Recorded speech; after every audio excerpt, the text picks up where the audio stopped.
जिज्ञासु मित्रों, बहुत बहुत अभिनंदन है आपका हमारे चैनल दिव्य सृजन स्पिरिचुअल में। जैसा कि आपको विदित है, प्रत्येक दिवस रात्रि 9 बजे हम यहाँ पर लाइव सेशन प्रारंभ करते हैं। लाइव चर्चा शुरू होती है आध्यात्मिक विषयों पर, उपनिषदीय विषयों पर, और आज भी यह चर्चा प्रारंभ हो रही है। तो जिज्ञासुओं, यह चर्चा जिस प्रकार से प्रारंभ हो रही है, आज का जो विषय है आत्म अनुभूति। यह शरीर मैं नहीं हूं, यह एक आत्म अनुभूति ही है। और जो मित्र पहले से प्रतीक्षारत थे इस कार्यक्रम हेतु, उन सभी का बहुत बहुत विशेष स्वागत, विशेष रूप से अभिनंदन। और फिर जो मित्र अभी जुड़ने वाले हैं और जुड़कर इसका लाभ उठाना चाहते हैं, उनका भी विशेष अभिवादन है। तो चलिए इस चर्चा पर हम आगे बढ़ें और चर्चा करें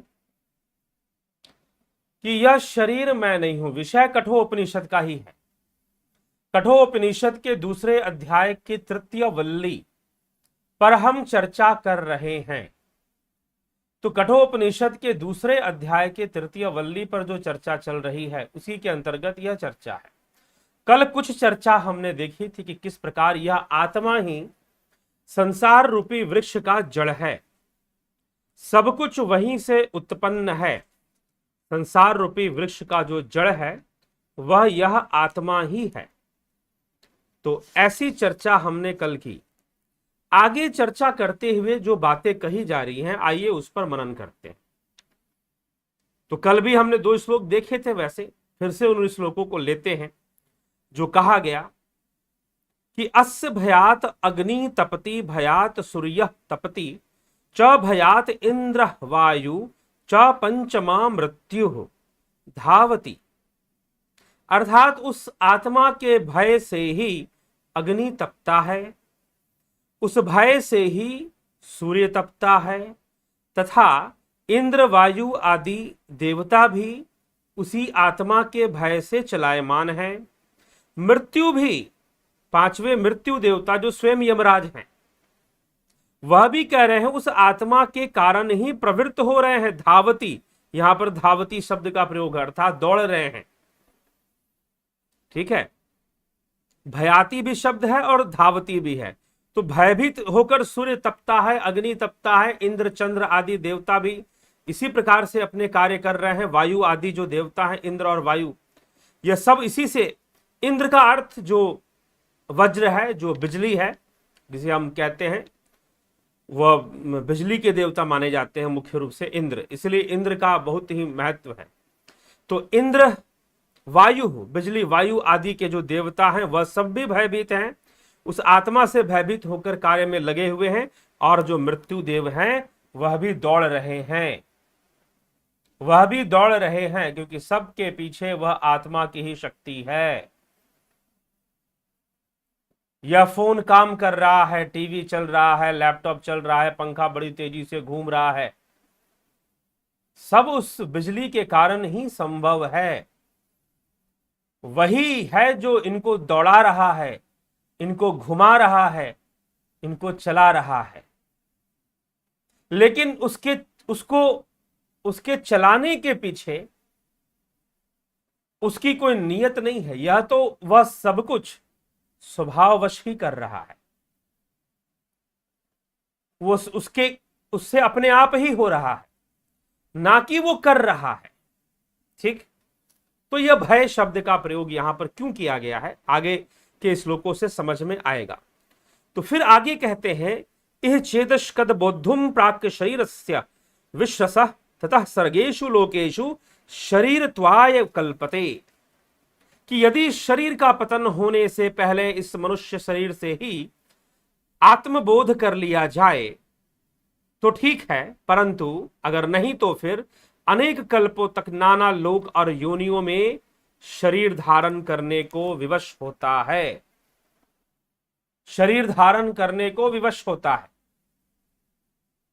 ठीक है, तो जिज्ञासुओं, यह विषय हमें समझना है कि शरीर धारण करने को क्यों विवश होता है, क्योंकि वह उस आत्मा को नहीं जानता।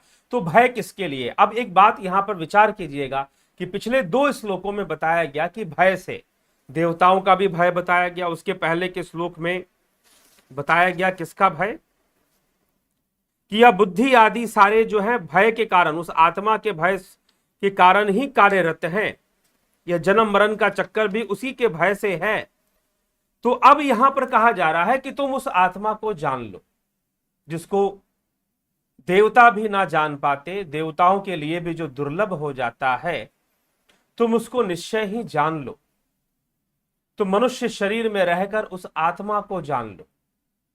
अगर तुम जान लेते हो तो यह भय नष्ट हो जाएगा, अन्यथा आहार निद्रा भय मैथुन इन वृत्तियों में जीव बंधन में ही रहता है। संपूर्ण प्रकृति एक भय के वशीभूत रहती है और भय के वशीभूत प्रत्येक वस्तु भाग रही है। उसे भय है, उसे आसक्ति है कि उसका अस्तित्व ही ना खत्म हो जाए। वह उस आत्मा का ही भय है, क्योंकि वह आत्मा ही तो शाश्वत है। शाश्वत है लेकिन प्रकृति के वशीभूत, माया के वशीभूत।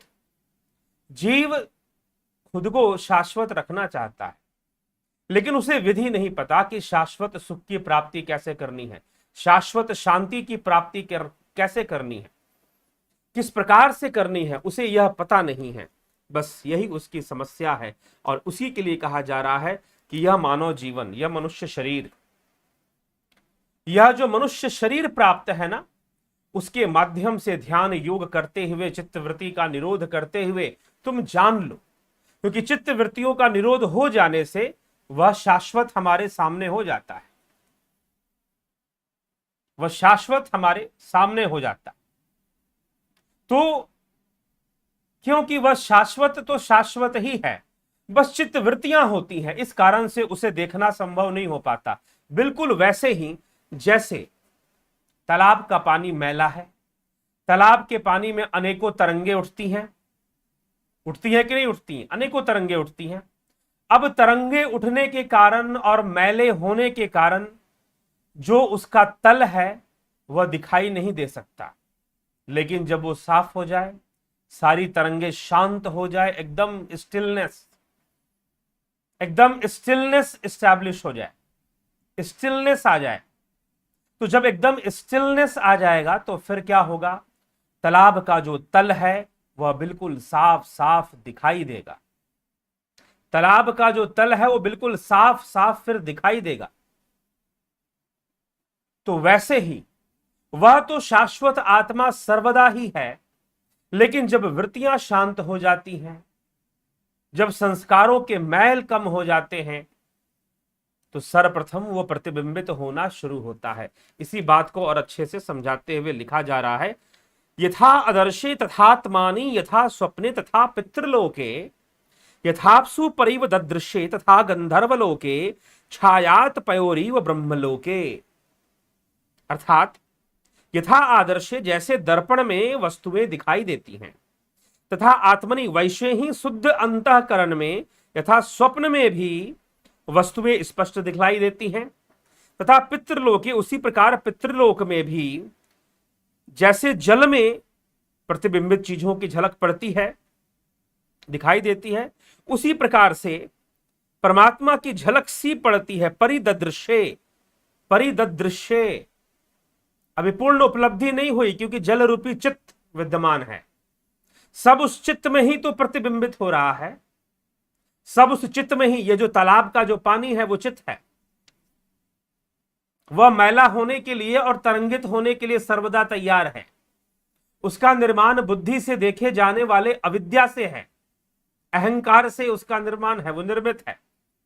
वह चित्त है, वह पानी चित्त है।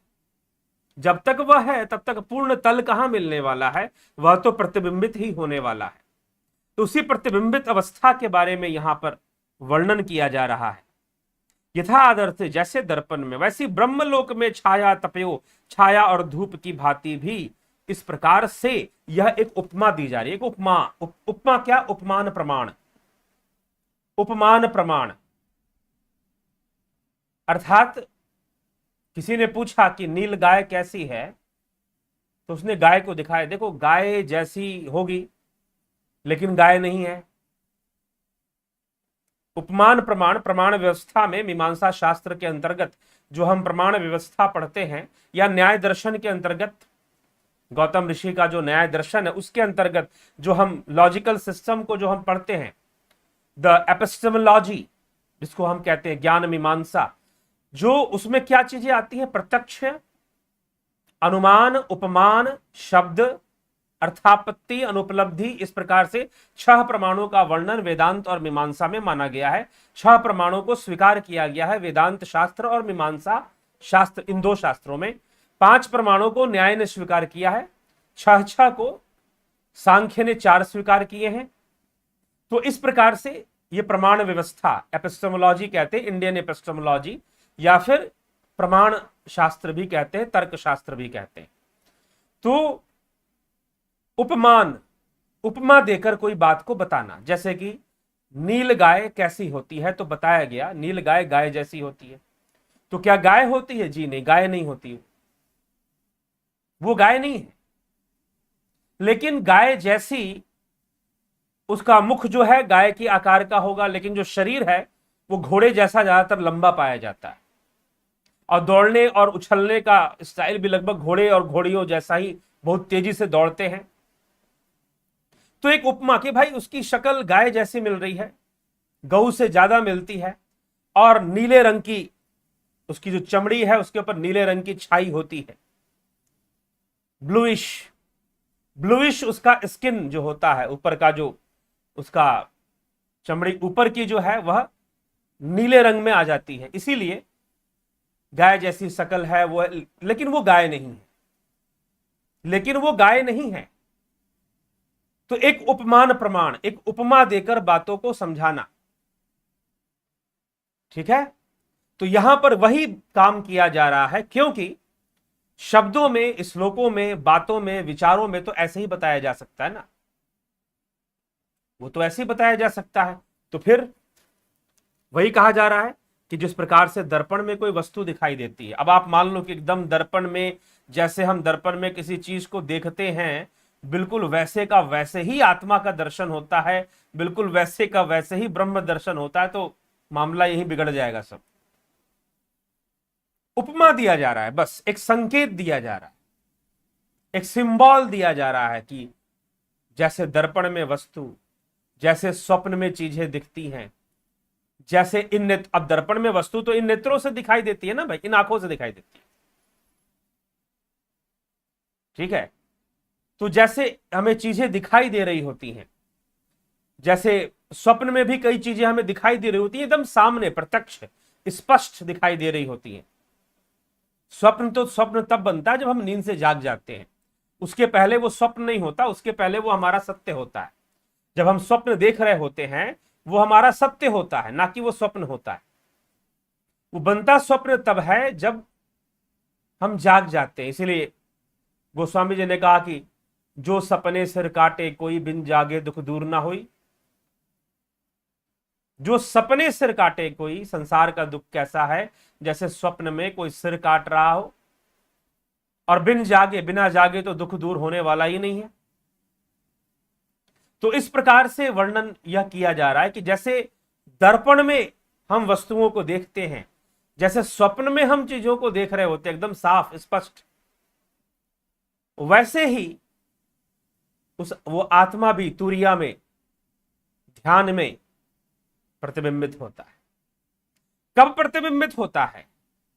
क्या वो कहीं था जो कहीं से आ जाता है? जी नहीं, वह तो उस तल के समान, उस पोखर के तल के समान, उस तालाब के तल के समान सर्वदा ही था, क्योंकि उसी के आश्रय में तो वह तालाब है। तालाब का जो आश्रय है वो तल है, तो उस आत्मा के आश्रय में ही जीव है, उस आत्मा के आश्रय में ही मन, बुद्धि, चित्त, अहंकार है। बस तरंगित है ना, अनेकों वृत्तियां हैं, अनेकों वृत्तियां हैं, अनेकों संस्कार हैं, अनेकों कर्म हैं, उस तल को देखने नहीं देते। जब शांत हो जाएंगे तो तल साफ साफ दिखाई देगा, तल साफ साफ दिखाई देगा, वैसे ही वह आत्मा तो सर्वदा है, ना कहीं से आने वाला है ना कहीं जाने वाला है। बस जब वृत्तियां शांत हो जाएंगी ध्यान योग के द्वारा, जब वृत्तियां शांत हो जाएंगी, खो जाओ ध्यान में, नाद में, बस नाद ही रहे, कुछ रहे ही ना, आनंद से भर जाओगे। उस आत्मा का आनंद तुम्हारे अंदर प्रतिबिंबित होने लगेगा। तुम समझने लगोगे कि भाई अब भर रहा हूं मैं तो। ठीक है, तो यह है, कोई बाहर से थोड़ी ना बताने आएगा। जो खाएगा उसका पेट भरेगा, वही जानेगा पेट भर गया। कोई बाहर का आदमी आकर बोलेगा क्या कि तुम्हारा पेट भर गया? नहीं। तो जो करेगा, जिसको अभ्यास करना है, जिसको अभ्यासी बनना है, जो अभ्यास करेगा, साधना करेगा, ध्यान करेगा, वही तो। नहीं तो लोग इधर उधर लगा के रखे हैं लोगों ने। कल भी थोड़ी सी चर्चा मैंने कर दी थी ना कि लगा के रखा हुआ है लोगों को धर्म स्थापना में। अरे जब तुम्हारे अंदर धर्म की स्थापना नहीं, तुम बाहर क्या करोगे? तुम्हारे भीतर आनंद नहीं, तुम बाहर क्या आनंद फैलाओगे? तो पहले अपने अंदर तो थोड़ा सा आनंद पैदा कर लो। दुर्भाग्यपूर्ण है कि हमारे गुरु महाराज जी लोग कई हैं समाज के अंदर जो अपने शिष्यों को अभी उन्होंने नहीं अपनी वो किया कि चल मैं हूं तेरे साथ, तू लग, तू दूसरों के कल्याण में लग। पहले अपना कल्याण तो शिष्य बेचारा कर लेता, खुद का जीवन तो आनंदित कर लेता। ठीक है, तो इसीलिए करने की जरूरत है। आत्म अनुभूति तभी आएगी। आज का विषय आत्म अनुभूति। तो यह श्लोक अनेकों रहस्यों से परिपूर्ण और अनेकों बातों से परिपूर्ण, क्या कि जैसे दर्पण में दिखाई देती है ना चीजें, वैसे इसी को आदि गुरु शंकराचार्य ने बड़ा सुंदर विवेक चूड़ामणि में उन्होंने लिखा है, न गच्छति विनापाणम व्याधिर औखद शब्दता विना परोक्ष अनुभवम ब्रह्म शब्देन मुच्यते। न गच्छति विनापाणम व्याधिर औखद शब्दता, कि जिस प्रकार से औषधि का नाम लेने मात्र से बीमारी दूर नहीं होती, वैसे ही मात्र ब्रह्म ब्रह्म कहने से नहीं, बिना अपरोक्ष अनुभव, प्रत्यक्ष अनुभूति, वह प्रत्यक्ष अनुभूति में आएगा। बिना अपरोक्ष अनुभव ब्रह्म शब्दान मुच्यते। मात्र शब्दों से काम नहीं चलने वाला, मात्र शब्दों से काम नहीं चलने वाला। तो ब्रह्म की अनुभूति, आत्म अनुभूति, आत्मा की अनुभूति को प्रत्यक्ष माना है। कुछ साधकों ने इसे पहले अनुमान माना है, फिर प्रत्यक्ष माना है। लेकिन यहां पर शंकराचार्य अपने अद्वैत में इसे प्रत्यक्ष मानते हैं, ना कि अनुमान, ना ही उपमान। प्रत्यक्ष मानते हैं कि यह प्रत्यक्ष अनुभव में आ जाएगा, प्रत्यक्ष ही यह अनुभव में आ जाएगा। बिल्कुल। और यहां पर भी वैसे ही कहा जा रहा है। इस श्लोक के अंतर्गत क्या कहा जा रहा है? यथादर्शे तथात्मनि, जैसे आप दर्पण में सब कुछ देख लेते हैं वैसे ही आप देख लेंगे। तो अब दर्पण के सामने ध्यान करने मत बैठ जाना कि सामने शीशा लगा लिया और बैठ गए जी, तो ऐसा ना करें। तो किसी ने ऐसा बोल दिया था मुझे, इस श्लोक पर किसी व्यक्ति से पहले चर्चा हुई थी, तो कुछ ऐसे ही बात उन्होंने कह दी थी कि भाई जैसे कि दर्शन दर्पण में जैसे दिखाई देता है तो मैं तो दर्पण लगाकर ही बैठ जाता हूं सामने। तो ऐसी कोई बात नहीं, इसीलिए उपमान, उपमा दी जा रही है। ठीक है, उपमा दी जा रही है समझाने के लिए कि प्रत्यक्ष होगा, अपरोक्ष अनुभवम, अपरोक्ष होगा, परोक्ष नहीं होगा, अपरोक्ष अनुभूति होगी आत्मा की, डायरेक्ट परसेप्शन जिसे हम कहते हैं। ठीक है जी। तो वह प्रतिबिंब जब होगा तो आनंद का झरना फूटेगा, आनंद का झरना फूटेगा, चित्त वृत्तियां शांत होंगी, सारे कंप्लीट मैनिफेस्टेशन विल डिसअपीयर। जब सारे मैनिफेस्टेशन डिसअपीयर हो जाएंगे, नो लाइट। ठीक है, वह जो कुछ लोग कुछ प्रकाशों को देख लेते हैं और सोच लेते हैं कि बस दिख गया जी, हमें तो हो गया। बहुत बड़ी गलतफहमी में अभी ना जाने कितना गहरा उतरना बाकी था, और एक गलतफहमी पाल ली कि हमारा हो गया। ठीक है, नहीं होना बाबू, बहुत कुछ होना बाकी, बहुत कुछ होना बाकी था। तो इसीलिए वो आनंद का झरना, वो शांति का झरना, वो शाश्वत शांति की अनुभूति प्राप्त होनी शुरू हो जाती है। वही तो आत्मानुभूति है, और क्या है। ठीक है, अगले श्लोक में क्या कहते हैं देखते हैं। इंद्रियाणाम पृथक भाव मुद्यास्तमयो चयत पृथक गुत पद्यमानानाम मत्वा धीरो न शोचति। पृथक उत्पद्यमाना इंद्रियाणाम यत पृथक भावम च यत उद्यास्तमयो मत्वा धीर न सोचति। तो क्या इसका अर्थ कि भिन्न भिन्न रूपों में उत्पन्न हुई उत्पद्यमानानाम, उत्पन्न हुई इंद्रियाणाम, इंद्रियों की जो पृथक सत्ता है और उदय और लय हो जाना स्वभाव है, यह जानकर धीर पुरुष इस शरीर के लिए शोक नहीं करते हैं। समझ में बात आ गई। आसक्ति पूरी खत्म नहीं होती, लेकिन फिर भी बात तो समझ में आ गई कि संसार चलायमान ही है। एक दिन इंद्रियों का लय हो ही जाना है, एक दिन शरीर ढल ही जाना है। इसलिए इस शरीर में, इस शरीर के स्वभाव से बरतते हुए भी जो धीर जन हैं, जो यह जानने वाले हैं, वह शोक नहीं करते। यह संपूर्ण इंद्रिय जगत चलायमान है, यह संपूर्ण इंद्रिय जगत परिवर्तनशील है, एकमात्र आत्मा ही शाश्वत है, एकमात्र आत्मा ही शाश्वत है। इसीलिए यह यहां पर कहा जा रहा है कि शब्द स्पर्श आदि विषयों के अनुभव रूप पृथक पृथक कार्य करने के लिए भिन्न भिन्न रूप में उत्पन्न हुई इंद्रियों के जो पृथक पृथक भाव हैं तथा जागृत अवस्था में कार्यशील हो जाना और सुषुप्ति काल में लय हो जाना रूप जो उनकी परिवर्तनशीलता है, इन पर विचार करके जब बुद्धिमान मनुष्य इस रहस्य को समझ लेता है कि ये इंद्रिय, मन और बुद्धि आदि या इनका संघात रूप यह शरीर मैं नहीं हूं, यह शरीर मैं नहीं हूं, मैं इनसे सर्वथा विलक्षण नित्य चेतन हूं, सर्वथा विशुद्ध एवं सदा एक रस हूं, तब वह किसी प्रकार का शोक नहीं करता, सदा के लिए दुख और शोक से रहित होता है। मैं नहीं हूं ऐसा, क्योंकि इंद्रियां चलायमान हैं। इंद्रियां, मन, बुद्धि, अहंकार, रक्त, मज्जा, हड्डियां, इन सब से बना यह शरीर, सूक्ष्म और स्थूल शरीर, यह सब ही परिवर्तनशील ही है, स्थिर नहीं है।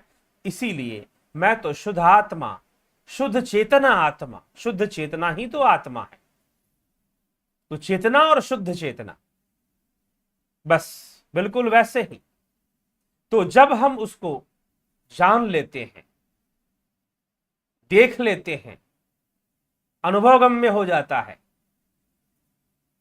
तो उसको जानने की बात, तो उसको जानते हुए, उसके सत्य को जानते हुए यह चिंतन करना चाहिए कि यह शरीर मैं नहीं हूं, क्योंकि शरीर तो चलायमान है।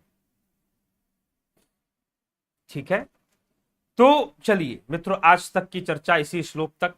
अगले श्लोक की चर्चा हम आगे करेंगे। होली का पर्व है तो लाइव में होली के ऊपर भी चर्चा होगी आने वाले दिनों में, कल परसों कुछ ना कुछ और भी कई विषय हैं जिस पर मैंने बोला है, सामाजिक विषय, तो उन पर भी चर्चा होनी है, तो वह सब भी बीच में आएंगे।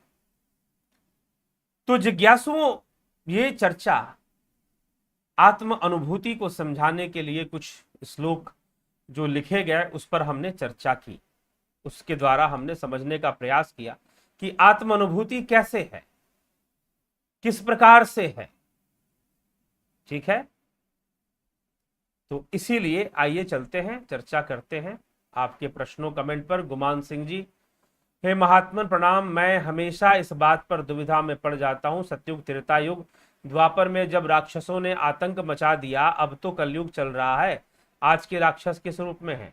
दूसरा कह रहे हैं, गुमान सिंह जी ही बोल रहे हैं, जहां प्रकृति से छेड़छाड़ करके पर्यावरण जैसे कहीं समस्या उत्पन्न कर पूरे विश्व को बारूदों की नोक पर ला खड़ा कर दिया है, ये कहा तक सही है? कृपया करके प्रकाश कीजिए, धन्यवाद। जी हाँ, आपकी चिंता जायज है, बिल्कुल सही बात है। और रही बात कि राक्षस कौन है, तो राक्षस कौन है? राक्षस असुर, जो सुर में नहीं है वो असुर है, बस। पहले भी मैं कई बार इस पर चर्चा कर चुका हूं। तो राक्षस जिनके बड़े बड़े दांत होंगे, बड़े बड़े सींग निकले होंगे सिर पर, वो राक्षस हो जाएंगे, ऐसी कोई बात नहीं है। वो जो सुर में नहीं है, ट्यूनिंग के साथ नहीं है। आप देखते हो ना, म्यूजिशियन लोग जब गाना बजाना शुरू करते हैं तो क्या करते हैं? ट्यूनिंग करते हैं। वो लोग क्या करेंगे भाई? तबले वाले भाई साहब जो है टुन टुन टुन बजाएंगे, कुछ हारमोनियम वाले मिलाएंगे काला सफेद अपना, ठीक है, गिटार वाले भाई अलग मिलाना शुरू करेंगे उसी में। तो कहां से गाओगे, कहां से बजाओगे, ये सारी बातचीत आपस में लोग करते हैं। भैया बता दो पहले। तो एक ट्यूनिंग वो लोग कर लेते हैं आपस में, और फिर जब गाते हैं और जब बजता है तो बड़ा आनंद आता है। और ट्यूनिंग जब अच्छी नहीं होती है ना, तो फिर उस संगीतकार बैठे हुए हों और उनके बीच में अच्छी ट्यूनिंग, और उनके वाद्य यंत्रों की ट्यूनिंग, उनके बीच का ट्यूनिंग का मतलब ये नहीं कि वो उनके आपस में एक दूसरे के कोई दुश्मन तो ना बैठ गए हों, ऐसी बात नहीं। उनके वाद्य यंत्रों की ट्यूनिंग, जो वाद्य यंत्र वो बजाने वाले, कोई बांसुरी बजाने वाला है तो अब कौन से स्केल की बांसुरी बजाएगा, कौन से स्केल से गाया जाएगा, कौन से स्केल पर तबला बजेगा, ये सारी बातें तो वो आपस में ट्यूनिंग कर लेते हैं। और ट्यूनिंग करके जब बजाते हैं तो सुनने में बड़ा आनंद आता है। अगर वाद्य यंत्रों की ट्यूनिंग अच्छी ना हो तो सुनने में आनंद नहीं आएगा। वैसे ही प्रकृति के साथ, जो प्रकृति के साथ ट्यूनिंग कर कर चलने वाले हैं वो देवता हैं, ठीक है, वही प्रकृति की शक्तियां हैं। और जो ट्यूनिंग करके नहीं चलने वाले हैं वो असुर हैं, बेसुरे असुर लोग, जो सुर में नहीं है, तो वो प्रकृति विरोधी हो जाते हैं। फिर वह प्रकृति और पर्यावरण, आप जो लिख रहे हैं वही बात, को नुकसान पहुंचाना शुरू कर देते हैं अपने स्वार्थ में, अपने अहंकार में, अपनी महत्वाकांक्षा में, ठीक है, ये सब सारी चीजें शुरू हो जाती हैं। ठीक है मित्रों, तो यह सारी बातें हैं। तो अब हमेशा सतयुग त्रेता में राक्षस, ये तो देखिए, तो 3 गुण है, सतोगुण, रजोगुण, तमोगुण, ये हमेशा ही रहता है। सतयुग में भी था, त्रेता में भी था। त्रेता में तीनों गुण हावी बराबर बराबर कहते हैं। द्वापर में भी रजोगुण तमोगुण ज्यादा हावी माना गया। कलयुग में तमोगुण को ज्यादा हावी माना गया रजोगुण से, और सतोगुण से भी ज्यादा। ठीक है, द्वापर में रजोगुण तमोगुण सतोगुण से ज्यादा हावी, लेकिन रजोगुण सबसे ऊपर। और कलयुग में आकर तो तमोगुण ही सबसे ज्यादा, प्रमाद में रहना लोग ज्यादा पसंद करने लगे। तो इस प्रकार से राक्षस तो उस समय भी थे, राक्षस तो अब भी हैं, आगे भी रहेंगे, आगे भी रहेंगे। ये प्रकृति को दो सत्ताएं काम करती रहेंगी, प्रकृति को बिगाड़ने वाले, प्रकृति के साथ चलने वाले। तो योगी जो प्रकृति के साथ चलना सीखते हैं पहले, फिर प्रकृति के साथ ट्यूनिंग कर कर प्रकृति पर ही अपना कंट्रोल ले आते हैं, प्रकृति के ऊपर ही अपना विजय प्राप्त कर लेते हैं, प्रकृति पर ही अपना नियंत्रण स्थापित करते हैं। पहले तो उसके साथ किसी भी वस्तु पर अगर नियंत्रण लाना है तो उसके साथ तारतम्यता बनानी पड़ेगी ना आपको। अगर आप साइकिल चलाना चाहते हैं, अगर आप फ्लाइट, आप एयर जेट जो प्लेन्स होती हैं, फाइटर प्लेन्स होती हैं, आप उड़ाना चाहते हैं तो आपको उसके साथ एक ट्यूनिंग बनानी पड़ेगी। साइकिल चलाना है तो साइकिल के सिस्टम के साथ ट्यूनिंग, गाड़ी चलाना है तो एबीसी, एक्सेलेरेटर, ब्रेक, क्लच, इसके साथ आपकी एक ट्यूनिंग बनानी पड़ेगी। गाड़ी सीखने का मतलब क्या है? आप जो अभ्यास करते हैं सीखने का, एक ट्यूनिंग डेवलप करते हैं आप, तब आप उसके ऊपर अपना कंट्रोल ले आते हैं, तब आप उसके ऊपर अपना नियंत्रण ले आते हैं।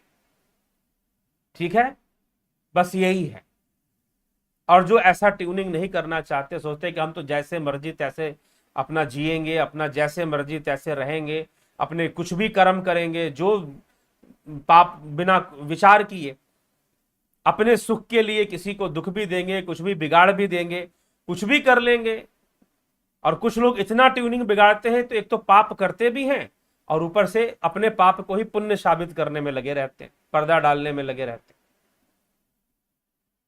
तो कई तरह से चीजें चलती हैं।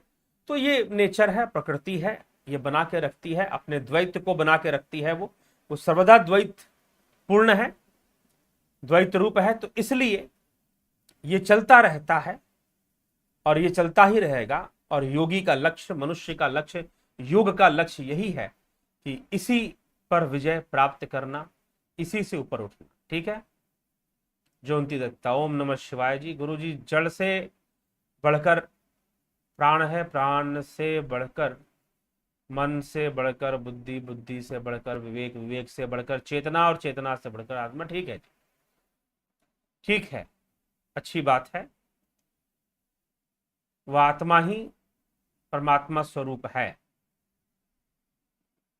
तत्तुमसि जी।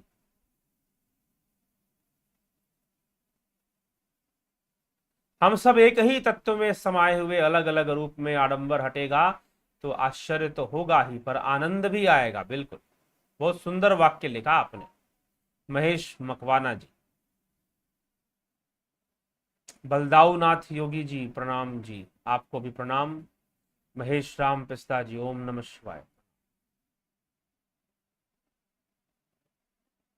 जय श्री कृष्ण जी। पीयूष कुशवाहा जी, गुरु जी, जिस तरह हम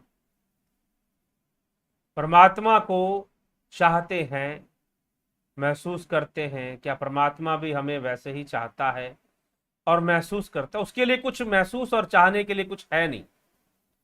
उसको कुछ महसूस करना और चाहने के लिए कुछ है ही नहीं उसके पास। क्या महसूस करे और क्या चाहे, क्योंकि वो तत्व रूप है। हाँ, कि उसे बस इतना है, यह मनुष्य है जो भ्रम में आकर यह समझ बैठा है कि वह परमात्मा से अलग है। यह भ्रम दूर हो जाए। और यह भ्रम कैसे दूर होगा? तो निश्चय ही ज्ञान से दूर हो जाएगा। ठीक है, तो यही समझना है। आगे चलिए।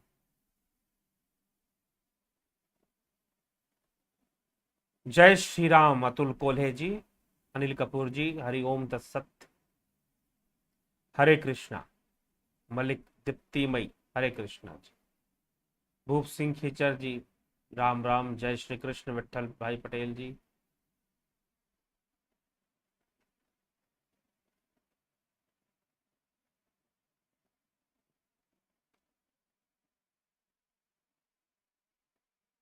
अगर हम ही शक्तिशाली हैं, हम ही परमात्मा हैं, अगर सब कुछ हमारे लिए ही हो रहा है, तो जो कुछ हम चाहते हैं, मांगते हैं यूनिवर्स से, वो या तो नहीं मिलता या देर से मिलता है। कृपया बताएं सर, अगर हम ही परमात्मा हैं तो हमें कुछ चाहिए ही क्यों? प्रश्न तो ये है। ठीक है, यह तो हमें जानना है कि हम परमात्मा हैं, हम ये जानते नहीं हैं। सबसे बड़ा भ्रम ये है कि परमात्मा हमें वो सब चीज लाकर दे देगा जो हम चाहते हैं। हम धन चाहते हैं तो परमात्मा धन दे देगा। हम मान चाहते हैं, संतान चाहते हैं तो हमें वो परमात्मा दे देगा। यह एक भ्रम है। ठीक, सब कुछ देने वाली यह प्रकृति देवता है, जो प्रकृति रूप ही है, वही देने वाले हैं। और मनुष्य जो भी प्राप्त करता है, अपने कर्म संस्कारों से ही प्राप्त करता है। अपने प्रारब्ध से ऊपर वह कुछ प्राप्त नहीं करता। अगर देव योग से भी कुछ मिलता है तो वह उसके प्रारब्ध में था, तभी उस तक पहुंचता है। ठीक है, पितृयोग से भी मिलेगा, देव योग से भी मिलेगा, तो भी वैसे ही मिलेगा। तो इसीलिए पहली बात तो यह ध्यान रखिए, श्रीमद् भगवद गीता की व्याख्या जरूर इस पर सुन लेनी चाहिए। प्रमुख विषय है वो, प्रमुख विषय है। श्री कृष्ण साफ साफ कह देते हैं, मैं ना तो कर्म फल का संयोग करता हूं, ना कर्तापन मेरे अंदर है, ना कर्म करवाने वाला भी मैं नहीं हूं, और ना ही मैं स्वयं करता। मैं तो कुछ किसी को देता ही नहीं, सच्चाई तो यह है। तो परमात्मा, हमको परमात्मा मिल जाएगा तो हम जो मांगेंगे नहीं, चीजें तो बाय नेचर आएंगी। आपको जो भी मिल रहा है अकॉर्डिंग टू नेचर ही मिल रहा है। यहां तक कि अगर कोई चमत्कार भी घटित हो रहा है तो उसके पीछे प्रकृति कारक है, ठीक है, उसके पीछे प्रकृति की ही शक्ति कारण बनती। अगर कोई चमत्कार जैसी घटना घटे, वैसे चमत्कार होता नहीं है। चमत्कार तब तक है जब तक साक्षात्कार नहीं है। जब साक्षात्कार हो जाएगा तो सारे चमत्कार गायब हो जाते, ठीक है। चमत्कार तब तक है जब तक साक्षात्कार नहीं है। जब साक्षात्कार हो जाएगा तो फिर कोई चमत्कार टिकता नहीं है, रहता नहीं है, ठीक है। तो ये ध्यान रख लें कि परमात्मा कभी हमें कुछ देने वाला क्या, जो कुछ भी संसार में है, आपका जन्म, आपकी मृत्यु, सब उसी से है। मूल कारण वही है। उसी के सकाश से प्रकृति का सारा काम चल रहा है। उसी के सकाश से प्रकृति की सारे क्रियाकलाप कार्यरत हैं, चल रहे हैं, ठीक है। तो इसीलिए यह ना सोचे, यह ना प्रश्न करें आप कि परमात्मा हमें सब हम जो चाहेंगे मिल जाएगा। परमात्मा कोई अलादीन का चिराग का जिन थोड़ी ना है। हाँ, फिर तो उसमें और इसमें परमात्मा में अंतर क्या रह जाएगा? चिराग के जिन और परमात्मा में क्या डिफरेंस रह जाएगा कि भाई जो चाहेंगे वो ला कर दे देगा? तो यह नहीं, ऐसा नहीं है।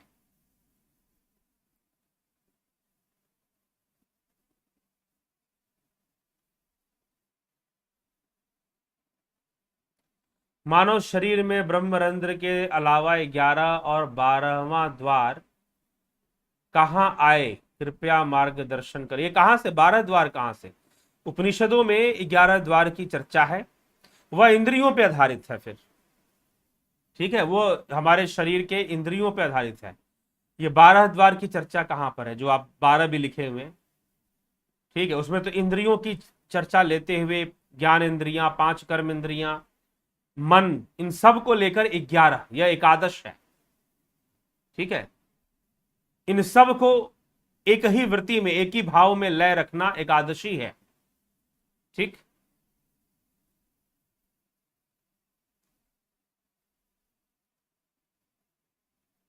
सनातन धर्म,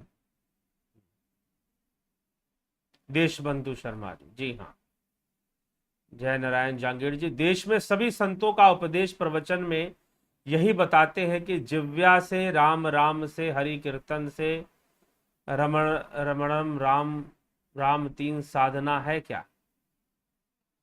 रमरण राम, राम 3 साधना है क्या? कौन सी 3 साधना? और सभी संत बताते हैं, उस सभी में कौन कौन किसको गिनते हैं, क्योंकि मैं तो कई संतों से मिला जो कई इस तरह की चीज नहीं भी बताते, ठीक है। कई संतों से मिला जो इस तरह की बात नहीं बताते जो आप यहां पर लिख रहे हैं। तो यह भी है, जो कुछ बताते हैं ठीक है, अच्छी बात है। देखिए, एक ही भाव होना उद्देश्य है।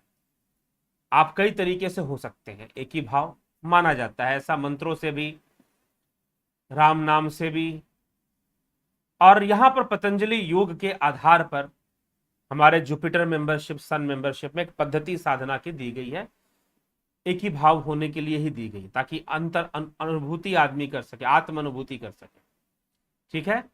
चलिए,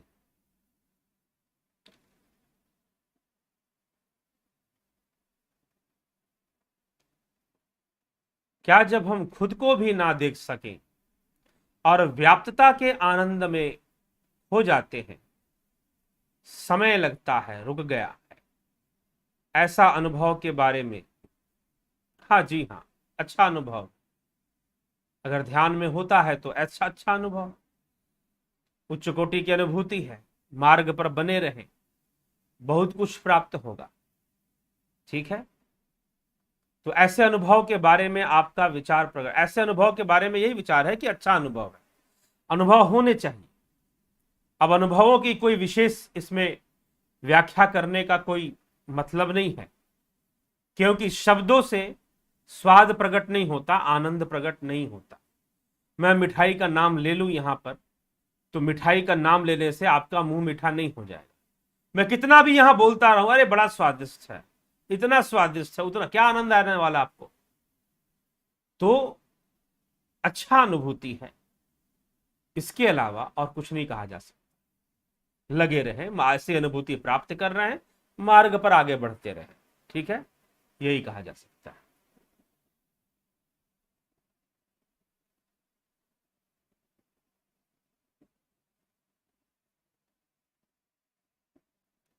HIV can cure, how we can get rid of deadly disease। अभी तो कोरोना फैला हुआ है, कोरोना से सारी दुनिया, सारी मानवता त्रस्त है, ठीक है। फैल गया या फैला दिया गया, नए बिजनेस, नई चीजें शुरुआत हो गई।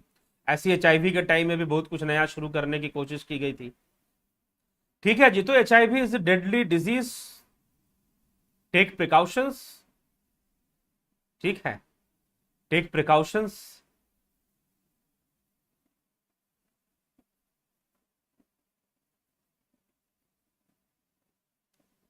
तो सत्य केवल साहब, इससे बचने के लिए आप प्रिकॉशन करें। ये क्यूर हो सकता है, अपनी इम्यूनिटी पावर को मेंटेन करें, इम्यूनिटी पावर को बढ़े। मैंने ऐसा कहीं पर कोई एक केस सुना है जहां पर क्यूर हुआ, ठीक है, पूरी तरह से 100%। तो पता करें, खोज करें कहां, लेकिन वो एक्सीडेंटल क्यूर ही मानते हैं डॉक्टर, उसके बारे में कहते हैं कि हाँ हो जाता है क्यूर, 100% क्यूर हो गया, क्योंकि HIV इस इम्यूनिटी पावर का डिफिशियंसी है। तो इसीलिए आप इसको पता करें, डॉक्टर से पता करें इस विषय में कि हाँ वैसे कैसे क्यूर हो जाएगा, कोई शक्ति आकर क्यूर कर दे या कुछ कर दे, तो भाई यह कोई फिर वही बात आ जाती है, चमत्कार वाली बात।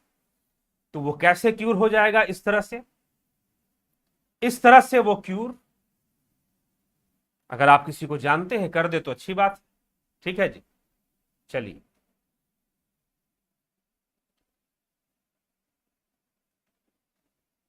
सर जो कुछ भी हमारे द्वारा हो रहा है वो हम कर रहे हैं या परमात्मा कर रहा है? जो कुछ भी हमारे द्वारा हो रहा है वह कौन कर रहा है? श्रीमद् भगवत गीता का प्लेलिस्ट में जाकर आप सुनिए, उसमें स्पष्ट रूप से बताया गया है कि कौन कर रहा है। सब कुछ प्रकृति कर रही है, ठीक है। लेकिन एक बात बताइए, मान लीजिए कि आप जहां भी बैठे हुए हैं, अगर आप थोड़ी सी गर्मी में बैठे हुए हैं और आपका पंखा चल रहा है, तो हवा कौन दे रहा है ये बताइए? कौन हवा दे रहा है? पंखा दे रहा है या बिजली दे रही है? पंखा दे रहा है या बिजली दे रही है? हवा कौन दे रहा है भाई? किसका हवा मानेंगे? अगर बिजली दे रही है तो बल्ब से भी हवा आनी चाहिए ना। अगर बिजली दे रही है, अगर बिजली दे रही है तो बल्ब से भी हवा आनी चाहिए, टीवी से भी हवा आनी चाहिए, फ्रिज से भी हवा आनी चाहिए, हर चीज से हवा आनी चाहिए। बिजली के जितने उपकरण है सबसे हवा ही आनी चाहिए फिर तो इसीलिए बल्ब से हवा नहीं आती है, बल्ब से रोशनी आती है। लेकिन वो रोशनी देने वाला भी बिजली है, हवा देने वाला भी बिजली है। तो इस तरह से परमात्मा के सकाश से ही प्रकृति के सारे क्रियाकलाप चलते हैं। तो जो कुछ भी हो रहा है, जो कुछ भी हो रहा है वह परमात्मा ही कर रहा है। लेकिन प्रकृति को सकाश कर देता है वो, बस इतना ही करता है, इससे ज्यादा कुछ नहीं करता। उसके बाद जो कुछ भी हो रहा है वह प्रकृति के 3 गुणों से हो रहा है। किससे हो रहा है? प्रकृति के 3 गुणों से, सतोगुण, रजोगुण, तमोगुण। गुणों के विरोधाभास से कर्म बन रहे हैं। अहंकार के वशीभूत जीव बन रहे हैं, अलग अलग अनुभूतियां और अलग अलग सतोगुण, रजोगुण, तमोगुण, किसी के अंदर कम, किसी के अंदर ज्यादा, तो अलग अलग जीव भी बन जा रहे हैं। उनका जैसा जैसा सम्मिश्रण हो रहा है, सतोगुण, रजोगुण, तमोगुण का जैसा जैसा सम्मिश्रण हो रहा है, वैसे वैसे जीव बन जा रहे हैं। उनका अहंकार, व्यष्टि अहंकार,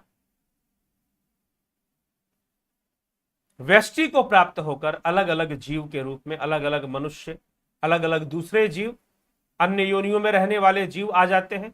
और फिर जैसा सतोगुण, रजोगुण, तमोगुण का प्रभाव है, वैसा ही कर्म कर रहे हैं। रजोगुण से कर्म हो रहा है, सतोगुण से ज्ञान हो रहा है, तमोगुण से भोग हो रहा है, स्थिति हो रही है, पालना हो रही है तमोगुण से। ठीक है, तो यह हमें समझना हो। कौन कर रहा है? सब कुछ प्रकृति ही कर रही है। कर्म भी करवा रही है हमसे, कर्मों का फल भी दे रही है, कर्मों के फल को भी सामने लाकर वही रख रही है। ठीक है, तो प्रकृति के साथ तालमेल बनाए रखने का ज्ञान हमें हर परिस्थिति में उनके अनुरूप बना देगा। सत्य वचन, जी हाँ। सबसे पहले तो उसी को समझना पड़ेगा ना। इसलिए सांख्य दर्शन, कपिल मुनि के सांख्य दर्शन के तत्व ज्ञान में क्या कहा गया कि पहले मन बुद्धि को तो समझ लो। 25वां तत्व, पुरुष को 25वें नंबर पे क्यों रख दिया? क्यों रख दिया? पहले नंबर पर तन्मात्राएं, पंचभूत, पंच ज्ञानेन्द्रियां, पंच कर्मेंद्रियां, मन बुद्धि चित्त अहंकार, प्रकृति और पुरुष। तो इस प्रकार से ये चर्चाएं की गई सांख्य के अंतर्गत। तो प्रकृति को समझते हुए ही, प्रकृति को तो जानना ही पड़ेगा, तभी तो पहुंचोगे पुरुष तक, तभी पहुंच पाओगे। प्रकृति ही सीढ़ी है। मार्ग को जानोगे नहीं और कहोगे लक्ष्य प्राप्त हो जाए, कैसे हो जाए? मार्ग को तो जानना पड़ेगा ना। प्रकृति ही वो सीढ़ी है, उसी से उतरते हो, उसी से चढ़ना। इसीलिए पतंजलि योग सूत्र, महर्षि पतंजलि कहते हैं कि भोग देने वाली भी प्रकृति और मोक्ष देने वाली भी प्रकृति ही है। ठीक है, यही महर्षि पतंजलि ने कहा है। तो ये मित्रों, इस प्रकार से विचार करते हुए, समझते हुए हमें चलना चाहिए और आगे बढ़ना चाहिए। तो यही है।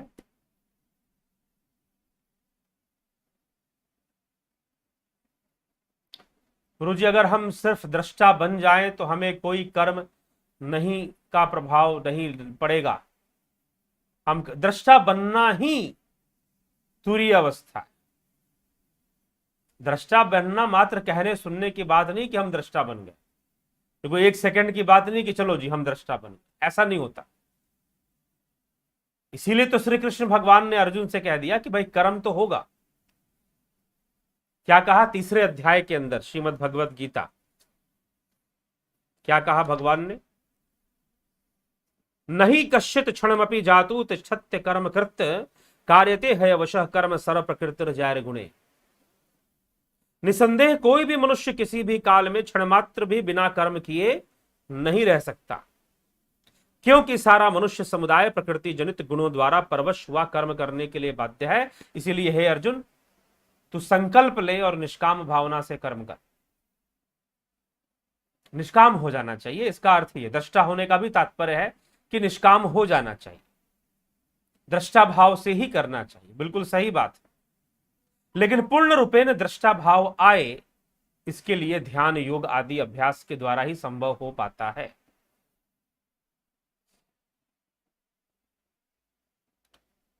सात्विक कर्मों से सत्व गुण को बढ़ाया जा सकता है। जी हां, सात्विक कर्म, सात्विक विचार।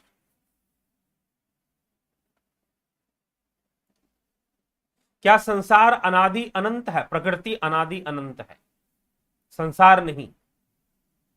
ठीक, तो प्रकृति अनादि अनंत है।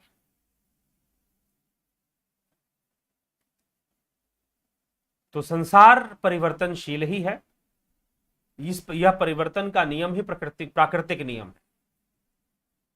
तो संसार नित्य परिवर्तनशील है, तो उसको हम आदि अनंत तो नहीं कह सकते, लेकिन संसार का परिवर्तनशील होना प्रकृति के कारण है, इसलिए प्रकृति अनादि अनंत है। अंततः योगी यह भी मानते हैं कि प्रकृति और पुरुष भी कुछ अलग नहीं, सब एक ही तत्व में लीन है, तो एक ही है सब।